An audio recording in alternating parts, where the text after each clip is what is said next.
नमस्कार दोस्तों, स्वागत है आपका आज के मुख्य समाचार में। सबसे पहली बड़ी खबर में आपको बताएंगे, यूपी चुनाव 2022, कार्यकर्ताओं से बोली प्रियंका गांधी, चुनाव करीब, दिन रात मेहनत करे कार्यकर्ता। इसी के साथ दूसरी बड़ी खबर में जिक्र होगा कि राहुल गांधी ने लगाए गंभीर आरोप, बोले चीन ने लद्दाख में दिल्ली के बराबर भूखंड का किया अतिक्रमण। तीसरी बड़ी खबर में आपको बताएंगे कि सोशल मीडिया पर बीजेपी से भिड़ने को टिके तैयार, कहा उनके पास ट्विटर तो हमारे पास ट्रैक्टर और टैंकर। दोस्तों, हर एक खबर की गहराई में आपको ले जाएंगे, लेकिन उससे पहले अगर आपको भी ऐसा लगता है कि भाजपा की उल्टी गिनती शुरू हो चुकी है तो आप अभी इस वीडियो को लाइक कीजिए और इस लाल बटन को दबाकर चैनल को सब्सक्राइब करके घंटी बजाइए और कमेंट में लिखे जय हिंद। चलते हैं पहले खबर की तरफ। यूपी चुनाव 2022, कार्यकर्ताओं से बोली प्रियंका गांधी, चुनाव करीब, दिन रात मेहनत करे कार्यकर्ता। जी हाँ दोस्तों, कांग्रेस महासचिव प्रियंका गांधी वारा ने कहा कि सिर्फ पार्टी के लिए ही नहीं बल्कि राष्ट्र निर्माण के लिए भी मजबूत संगठन जरूरी है। यूपी विधानसभा चुनाव एकदम नजदीक है, इसलिए कांग्रेस कार्यकर्ता दिन रात कार्य करके संगठन को मजबूत करें, आम लोगों के दुख दर्द के साझीदार बने। सांगठनिक कामकाज की लगातार दूसरे दिन समीक्षा के दौरान प्रियंका ने फिर दोहराया कि उम्मीदवारों के नाम तय करने की प्रक्रिया में संगठन के पदाधिकारियों की भूमिका नजरअंदाज नहीं होगी। कांग्रेस महासचिव ने शनिवार को कमेटियों के गठन की समीक्षा के साथ ही आम लोगों के रुझान और चुनावी रणनीति पर मंथन किया। उन्होंने प्रत्येक जिले के पदाधिकारियों से रिपोर्ट व फीडबैक लिया। दूसरे दिन पश्चिमी, मध्य यूपी व रुहेलखंड के ब्लॉक और न्याय पंचायतवार समीक्षा की, आगामी रणनीति पर विचार विमर्श किया। इस तरह से 2 दिनों में 8 जोन के जिला व शहर अध्यक्ष, प्रदेश सचिव, महासचिव और प्रदेश उपाध्यक्षों से एक एक करके रिपोर्ट ली। प्रदेश के 831 ब्लॉकों, 2614 वार्डों और 8134 न्याय पंचायतों के कामकाज के बारे में जानकारी ली। कांग्रेस महासचिव प्रियंका गांधी ने कहा कि प्रदेश संगठन की बैठकों में पदाधिकारियों और जिले के नेताओं से रिपोर्ट व फीडबैक लिया। यूपी में जनता बदलाव का मन बना चुकी है। किसानों, नौजवानों, महिलाओं, व्यापारी वर्ग व आमजन की आवाज बन कांग्रेस पार्टी परिवर्तन के संकल्प के साथ मजबूत विकल्प बनकर उभरेगी। कांग्रेस ने विधानसभा चुनाव के लिए 26 सितंबर तक दावेदारों से आवेदन मांगे हैं। जिला कांग्रेस दफ्तर और प्रदेश कांग्रेस मुख्यालय पर इन आवेदनों को लिया जाएगा। हालांकि जो आवेदन सीधे पीसीसी आएंगे उन पर भी जिला व शहर संगठन की राय ली जाएगी। पार्टी के जिला व शहर संगठनों से भी पैनल लेने के लिए कहा गया है। जिला और शहर संगठन स्क्रीनिंग के बाद पैनल को प्रदेश नेतृत्व को बढ़ाएं, जहां राष्ट्रीय सचिव भी इन पर विचार कर लें। उसके बाद वरीयता क्रम में स्पष्ट संस्तुति के साथ विधानसभावार दावेदारों का नाम केंद्रीय नेतृत्व को भेजा जाए। जोनवार सांगठनिक समीक्षा के बाद प्रियंका ने शनिवार को यूपी के सह प्रभारी राष्ट्रीय सचिवों, प्रदेश उपाध्यक्षों, मीडिया व सोशल मीडिया टीम से अलग अलग बात की। कहा कि सभी जिलों के पदाधिकारियों ने समय रहते टिकट घोषित करने का सुझाव दिया है, इसलिए इस पर अमल किया जाना जरूरी है। बैठक के दौरान प्रियंका ने किसान आंदोलन से जुड़े तमाम मुद्दों पर पदाधिकारियों से विचार विमर्श किया।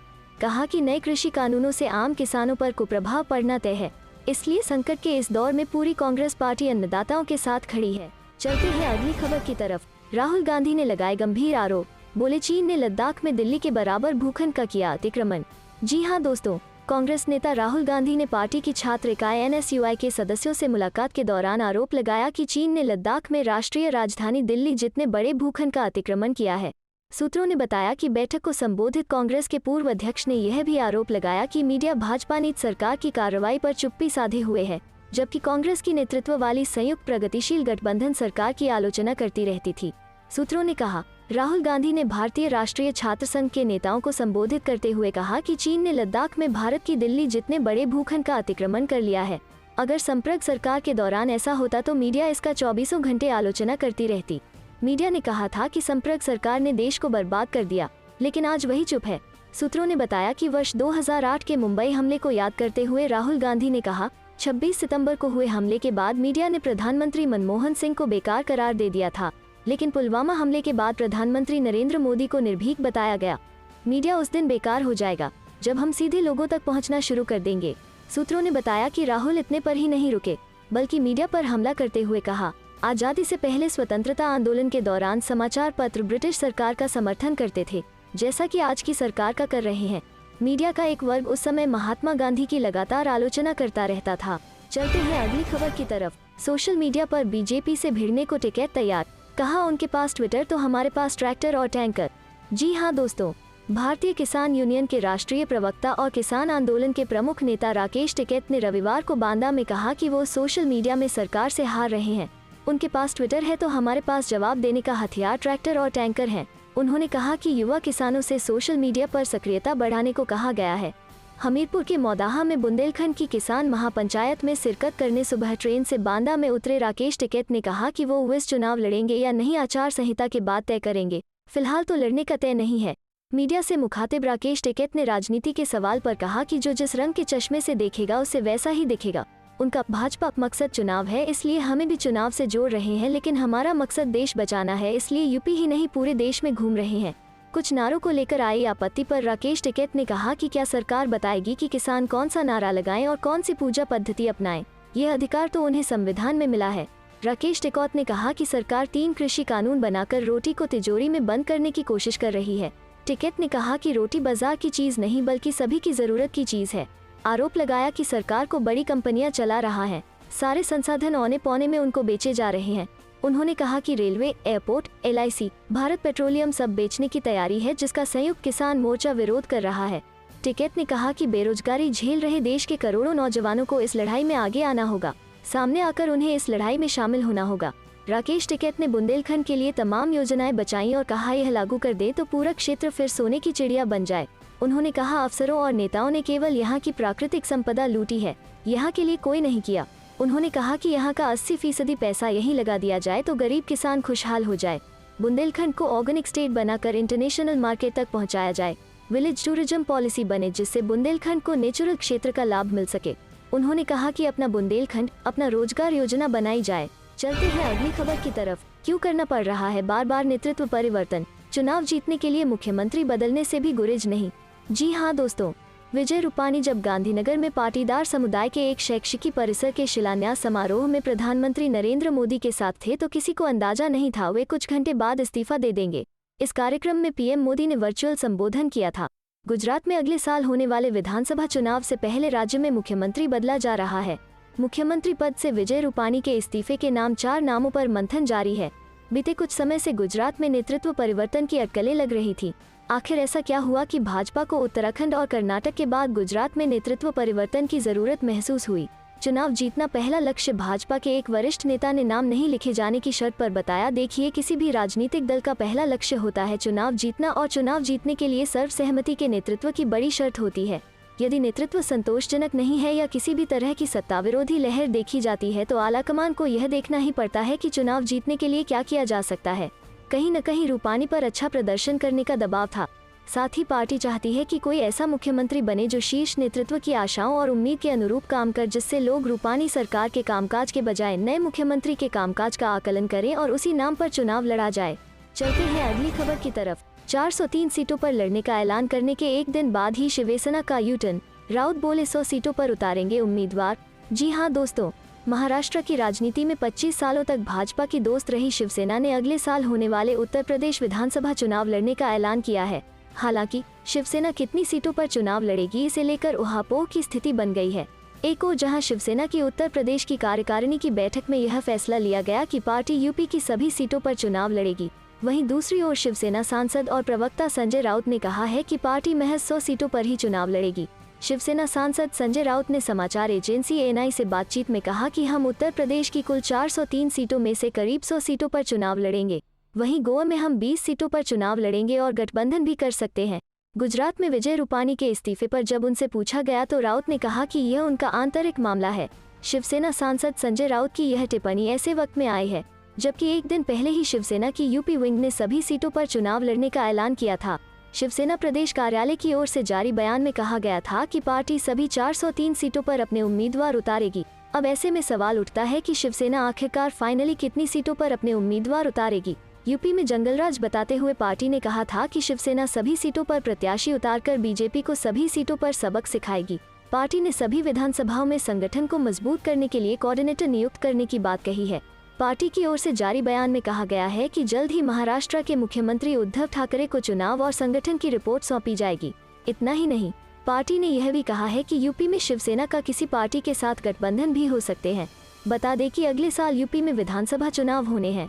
चलते हैं पहली खबर की तरफ। कर्नाटक, उत्तराखंड और अब गुजरात। 6 महीने में बीजेपी ने बदले 4 मुख्यमंत्री, जानिए क्या है रणनीति। जी हां दोस्तों, गुजरात के मुख्यमंत्री विजय रूपाणी ने शनिवार को अचानक पद से इस्तीफा दे दिया। भारतीय जनता पार्टी राज्य में चुनाव से 1 साल पहले चेहरा बदलने जा रही है। माना जा रहा है कि बीजेपी ने सरकार के खिलाफ लोगों में नाराजगी की काट के लिए चेहरा बदल दिया है। हाल ही में उत्तराखंड और कर्नाटक में भी बीजेपी ने यह फॉर्मूला अपनाया है। पिछले 6 महीने में बीजेपी ने 4 मुख्यमंत्री बदल दिए हैं। राजनीतिक जानकार इसके पीछे की वजह तलाशने में जुटे हैं। हालांकि चुनावी नतीजे यह तय करेंगे कि बीजेपी की रणनीति कितनी कामयाब है। रूपाणी से पहले कर्नाटक में जुलाई में बीएस येदियुरप्पा को कुर्सी छोड़नी पड़ी। बीएस येदियुरप्पा से पार्टी के कई नेता नाराज चल रहे थे। लिंगायत समुदाय के बड़े नेता और दक्षिण में पहली बार कमल खिलाने वाले येदियुरप्पा की जगह अब उनके ही करीबी नेता बीएस बोम्मई को कुर्सी सौंपी गई है। उत्तराखंड में तीरथ सिंह रावत को हटा दिया गया, जबकि मार्च में ही त्रिवेंद्र सिंह रावत को हटाकर उन्हें सीएम बनाया गया था। गुजरात और उत्तराखंड में अगले साल चुनाव होने जा रहा है। उत्तराखंड में भी त्रिवेंद्र सिंह रावत के खिलाफ नाराजगी को लेकर तीरथ सिंह रावत को मुख्यमंत्री बनाया गया, लेकिन वह अधिक दिन तक कुर्सी नहीं संभाल पाए। अब वहां पुष्कर सिंह धामी को जिम्मेदारी दी गई है। उत्तराखंड के बीजेपी नेताओं ने केंद्रीय नेतृत्व से तीरथ के खिलाफ शिकायत की थी। कई विवादित बयानों की वजह से वह मीडिया की सुर्खियों में रहे और सरकार की छवि खराब होते देख बीजेपी ने उनकी छुट्टी कर दी। उधर असम को भी बीजेपी ने हाल ही में नया नेतृत्व दिया है। असम में सर्बानंद सोनोवाल 5 साल तक मुख्यमंत्री रहे और पार्टी यहां दोबारा सत्ता में लौटने में कामयाब रही। चुनाव के बाद बीजेपी ने हेमंत बिस्व शर्मा को मुख्यमंत्री बनाया। शर्मा ने नॉर्थ ईस्ट में बीजेपी की जड़ें मजबूत की हैं। कांग्रेस से बीजेपी में आने वाले शर्मा को पर भरोसा जताकर बीजेपी ने कांग्रेस सहित दूसरी पार्टियों के उन नेताओं को संदेश देने की कोशिश की है जो भगवा दल में शामिल होना चाहते हैं। चलते हैं अगली खबर की तरफ। करनाल में किसानों पर लाठीचार्ज की न्यायिक जांच कराएगी खट्टर सरकार, एसडीएम आयुष सिन्हा को छुट्टी पर भेजा। जी हां दोस्तों, हरियाणा सरकार के अधिकारियों और कृषि नेताओं के बीच हुई एक बैठक के बाद 28 अगस्त को करनाल के बस्तर टोल घटना की न्यायिक जांच का आदेश दिया है। जांच हाईकोर्ट के एक रिटायर्ड जज द्वारा की जाएगी। यह जांच 1 माह में पूरी होगी। इसके दौरान पूर्व एसडीएम आयुष सिन्हा को भी छुट्टी पर भेज दिया गया है। करनाल में स्थानीय प्रशासन और किसान नेताओं की संयुक्त प्रेस वार्ता में अतिरिक्त मुख्य सचिव देवेंद्र सिंह ने बताया कि शुक्रवार की वार्ता सकारात्मक वातावरण में हुई। आम सहमति से निर्णय लिया गया है कि सरकार 28 अगस्त को हुई घटना की हाईकोर्ट के रिटायर्ड जज से न्यायिक जांच करवाएगी। जांच 1 महीने में पूरी होगी। आरोपी पूर्व एसडीएम आयुष सिन्हा इस दौरान छुट्टी पर रहेंगे। हरियाणा सरकार मृतक किसान सतीश काजल के 2 परिवारजनों को करनाल जिले में डीसी रेट पर सैंक्शन पोस्ट पर नौकरी भी देगी। संयुक्त प्रेस वार्ता के बाद किसान नेता गुरनाम सिंह चौनी ने कहा कि आज यहां संयुक्त मोर्चा की बैठक करने की जरूरत नहीं है। हम एक नौकरी मांग रहे थे, कल हमने 2 नौकरियां मांगी। 1 हफ्ते में दोनों नौकरियां मिल जाएंगी। वहीं एसडीएम जबरन छुट्टी पर रहेंगे, उसके बाद उन पर अलग एफआईआर दर्ज होगी। चौनी ने कहा कि सभी से चर्चा के बाद हमने सामूहिक रूप से यहां धरना खत्म करने का फैसला किया है। आज आंदोलन स्थल खाली हो जाएगा। इस पर हमने सभी लोगों की राय ले ली है। सभी ने अपनी सहमति जताई है। संयुक्त मोर्चा की बैठक अब यहाँ नहीं दिल्ली में होगी। दिल्ली का आंदोलन वैसे ही जारी रहेगा। हमारी तरफ से ये किसानों की जीत है। गौरतलब है कि करनाल के मिनी सचिवालय पर किसानों का धरना प्रदर्शन जारी है। 28 अगस्त को हुए लाठीचार्ज के बाद जिला प्रशासन द्वारा घायल प्रदर्शनकारियों को मुआवजा देने और प्रशासनिक अधिकारियों के खिलाफ कार्रवाई की मांग को लेकर किसानों ने 7 सितंबर को मिनी सचिवालय का घेराव किया था। चलते हैं अगली खबर की तरफ। उत्तर प्रदेश कांग्रेस को लेकर बेहद गंभीर प्रियंका गांधी वारा बोली, उत्तर प्रदेश में बनाए जाएंगे 4 वर्किंग प्रेसिडेंट। जी हां दोस्तों, उत्तर प्रदेश की राजनीति में कांग्रेस को फिर से मुख्यधारा में लाने के प्रयास में लगी पार्टी की राष्ट्रीय महासचिव प्रियंका वारा प्रदेश के संगठन की कायापलट को लेकर बेहद गंभीर हैं। उत्तर प्रदेश में 2022 में होने वाले विधानसभा चुनाव में पार्टी की तैयारी को परखने के लिए लगातार दूसरे दिन मैराथन बैठक में व्यस्त प्रियंका गांधी से सभी से स्पष्ट कर दिया है कि उत्तर प्रदेश कांग्रेस के लिए विधानसभा चुनाव 2022 काफी अहम है। लखनऊ में उत्तर प्रदेश कांग्रेस कमेटी के मुख्यालय में शुक्रवार से मैराथन बैठक कर रही प्रियंका गांधी वारा ने शनिवार को पश्चिमी उत्तर प्रदेश के पार्टी के नेताओं व कार्यकर्ताओं से भेंट की। इस दौरान उन्होंने सभी से साफ कहा कि उत्तर प्रदेश के विधानसभा चुनाव नजदीक है। इसको देखते हुए सभी कार्यकर्ता 24 घंटे पार्टी के काम को करें। उन्होंने कहा कि मजबूत संगठन पार्टी के लिए ही नहीं, देश निर्माण के लिए जरूरी है। हम प्रदेश में अपने संगठन को मजबूत करने के लिए 4 वर्किंग प्रेसिडेंट की नियुक्ति करेंगे। इनका कद प्रदेश अध्यक्ष के बराबर ही होगा। इन चारों के नाम की घोषणा जल्द ही होगी। उन्होंने कहा कि 4 वर्किंग प्रेसिडेंट अलग अलग जातियों से बनाए जाएंगे। माना जा रहा है कांग्रेस सभी जातियों को साधने के अभियान में लगी है। प्रदेश कार्यालय पर कांग्रेस जोनवार सांगठनिक बैठक को लेकर पार्टी की राष्ट्रीय महासचिव प्रियंका गांधी ने चुनाव, संगठन निर्माण और पार्टी के अभियानों पर गहन चर्चा की। इस दौरान उन्होंने एक पदाधिकारी से रिपोर्ट व फीडबैक लिया। प्रियंका गांधी ने इन सभी से संगठन के कार्यों की समीक्षा के साथ साथ जमीनी रुझानों पर भी चर्चा की। वो हर गांव में कांग्रेस की स्थिति की रिपोर्ट ले रही हैं। उन्होंने पश्चिमी उत्तर प्रदेश के 96 ब्लॉकों 874 न्याय पंचायतों की समीक्षा की। इसके साथ ही पश्चिमी उत्तर प्रदेश के किसान आंदोलन पर चर्चा की। पश्चिमी उत्तर प्रदेश की चुनावी रणनीति पर मंथन किया। पश्चिमी उत्तर प्रदेश के बाद उनकी संगठन समीक्षा में रुहेलखंड जोन के नेता व कार्यकर्ताओं के साथ की मैराथन बैठक चली। इसमें उन्होंने 85 ब्लॉकों के 823 न्याय पंचायतों की रिपोर्ट ली। चलते हैं अगली खबर की तरफ। यूपी में बीजेपी के हर कार्यक्रम का विरोध करेंगे किसान, नेताओं को दिखाए जाएंगे काले झंडे, राज्य स्तरीय समिति बनाई गई।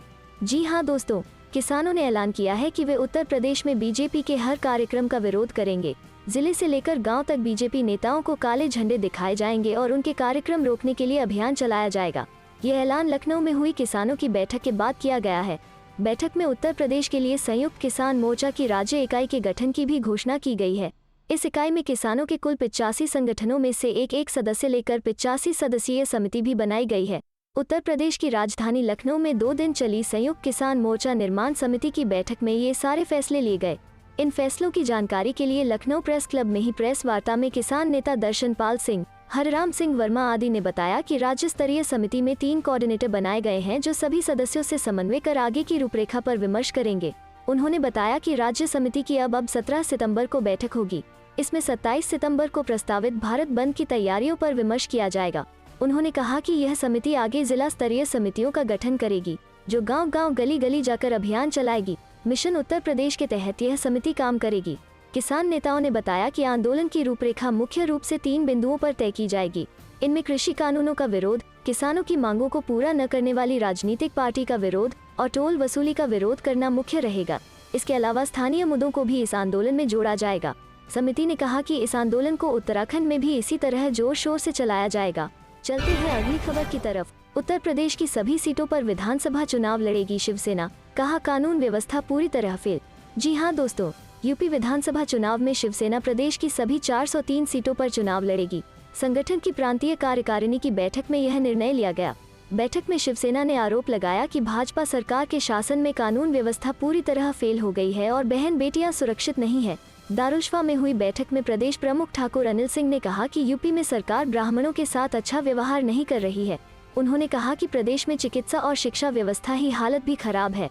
बेरोजगारी और महंगाई से भी जनता त्रस्त है। चलते हैं पहली खबर की तरफ। करनाल में किसानों का धरना खत्म, सरकार ने 2 मांगे माई, 1 माह में लाठीचार्ज मामले की जांच होगी। जी हां दोस्तों, हरियाणा के करनाल जिले में किसानों का धरना खत्म हो गया है। पुलिस प्रशासन से किसानों की वार्ता में 2 मांगों पर सहमति बनी, जिसमें पहला यह कि पुलिस द्वारा किए गए लाठीचार्ज मामले की जाँच होगी। वहीं दूसरी, मृतक के परिजन को DC रेट पर नौकरी दी जाएगी। साथ ही आरोपी SDM पर भेज दिए गए हैं। हरियाणा सरकार के अतिरिक्त मुख्य सचिव देवेंद्र सिंह ने किसान नेताओं से हुए समझौते के बारे में जानकारी दी। देवेंद्र सिंह ने आज पत्रकारों से कहा कि सरकार के अधिकारियों और किसान नेताओं के बीच वार्ता हुई है। सरकार ने 28 अगस्त को बस्तारा टोल पर हुई घटना की जांच करवाने के आदेश दिए हैं। यह जांच एक सेवानिवृत्त उच्च न्यायालय के न्यायाधीश द्वारा की जाएगी। बैठक के बाद किसान आंदोलनकारियों को आश्वासन देते हुए अतिरिक्त मुख्य सचिव ने कहा, जाँच 1 माह में पूरी होगी। इस दौरान पूर्व SDM आयुष सिन्हा, जो की एक IAS ऑफिसर है, वो छुट्टी पर रहेंगे। अतिरिक्त मुख्य सचिव देवेंद्र सिंह ने आगे कहा, राज्य सरकार ने यह निर्णय भी लिया है कि मृतक किसान सतीश काजल के परिवार के 2 सदस्यों को स्वीकृत पदों पर DC रेट से नौकरी व मुआवजा दिया जाएगा। सरकार के इस फैसले पर कुछ किसान नेताओं ने संतोष व्यक्त किया। इसी के साथ किसान नेताओं ने कहा कि हमारी मांगे मान ली गई हैं। इसी के साथ करनाल में धरने पर विराम लगा दिया गया है। बताया जा रहा है कि किसानों और प्रशासनिक अधिकारी में समझौता शुक्रवार देर रात ही हो गया था, जिसकी जानकारी शनिवार यानी कि आज दोनों पक्षों ने एक प्रेस कॉन्फ्रेंस करके दी। शुक्रवार रात को समझौता होते ही शनिवार सुबह आने वाली मीटिंग कैंसिल हो गई थी। इसके बाद किसानों ने धरना भी समाप्त कर दिया। सरकार की ओर से प्रदर्शनकारियों को कहा गया है कि करनाल लाठीचार्ज मामले की जांच 1 महीने में पूरी होगी। यही बात करनाल में एक किसान नेता ने भी कही। उन्होंने कहा कि करनाल प्रशासन के अधिकारी बस्तारा टोल पर किसानों पर हुए लाठीचार्ज की जांच कराने को मान गए हैं। उन्होंने कहा कि जांच रिटायर्ड जज करेंगे, जो 1 महीने में पूरी की जाएगी। वहीं जिस SDM के खिलाफ कार्रवाई की मांग की जा रही थी, वो अब ड्यूटी पर नहीं रहेगा। दरअसल किसानों की इस मांग को मानने के साथ ही प्रशासन ने IAS आयुष सिन्हा को पर भेज दिया है।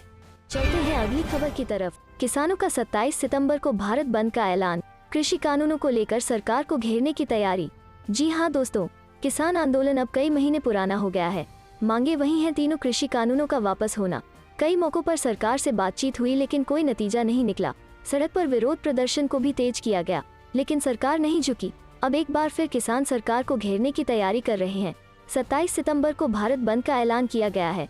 जानकारी मिली है कि भारत बंद को सफल बनाने के लिए 17 तारीख से यूपी के सभी जिलों में किसान संगठन, ट्रेड यूनियन, युवा संगठन, ट्रांसपोर्ट एसोसिएशन, व्यापारी संगठन के साथ बैठक करने वाले हैं।